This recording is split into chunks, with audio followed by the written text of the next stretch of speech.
இருக்கோம் அப்படின்னா திருவண்ணாமலை மாவட்டம் செங்கம் பக்கத்தில் இருக்க கிளையூர் அப்படின்ற ஒரு கிராமத்தில் இருக்கோம். அழகாக இருக்குது இந்த கிராமம். இந்த இடத்துல சிறப்பு வாய்ந்த அம்மன் இருக்குது அப்படின்னு சொன்னாங்க. அமாவாசை அன்னைக்கு ஸ்பெஷல் பூஜை சொன்னாங்க. அப்புறம் திருமணம் ஆகாதவங்க அப்புறம் குழந்தை இல்லாதவங்களாம் இங்கே வேண்டிக்கிட்டால் கண்டிப்பாக நடக்கும் அப்படின்னு சொன்னாங்க. வாங்க அந்த சாமியை போய் பார்க்கலாம்.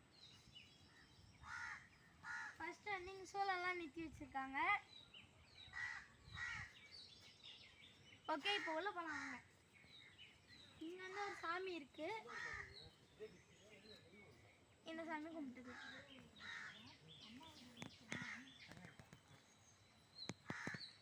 ஓகே, வாங்க போகலாம் உள்ள.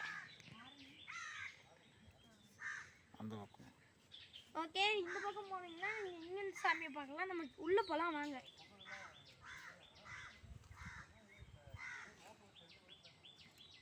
இந்த பக்கம் கேட் வச்சிருக்காங்க இப்படி உள்ள வரதுக்கு. ஃபர்ஸ்ட் காளியம்மன் இருக்காங்க.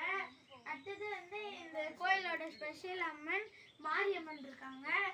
அடுத்தது இங்க பாத்தீங்கன்னா இங்கேயும் ஒரு துர்கா அம்மன் இருக்காங்க. இங்க ஒரு அம்மன் இருக்காங்க. இந்த மூலவர் சாமியா இந்த சாமி தான். ஓகேங்களா, கும்பிட்டுக்கோங்க. ஓகே, இப்போ வாங்க நான் இந்த வீடியோவை பற்றி சொல்கிறேன். இந்த கோயிலை பற்றி சொல்கிறேன். இந்த கோயிலில் சிறப்பே என்ன அப்படின்னா அமாவாசைக்கு செம்ம ஸ்பெஷல் பூஜை நடக்கும். ஊர் எல்லாமே இங்கே இருக்கும். எல்லா ஊரில் இருக்கவங்களாம் கூட இங்கே கும்பிட்றாங்க. நான் செங்கத்துலேருந்து இது 20 கிலோமீட்டரு. நீங்கள் திருவண்ணாமலைலேருந்து ஃபஸ்ட்டு செங்கத்துக்கு வந்துட்டு செங்கத்துலேருந்து கிளையூர் கிராமத்துக்கு பஸ்ஸு வரும். நீங்கள் பஸ்லேயே வந்துடலாம். அப்படி பைக் வச்சுருக்கீங்க அப்படின்னா ஜவாத் ஹில்ஸுக்கு நீங்கள் குப்பநத்தம் வழியாக வரணும். அந்த வழியாக வந்தீங்கன்னா இங்கே வந்துடலாம். ஓகே, இந்த வீடியோ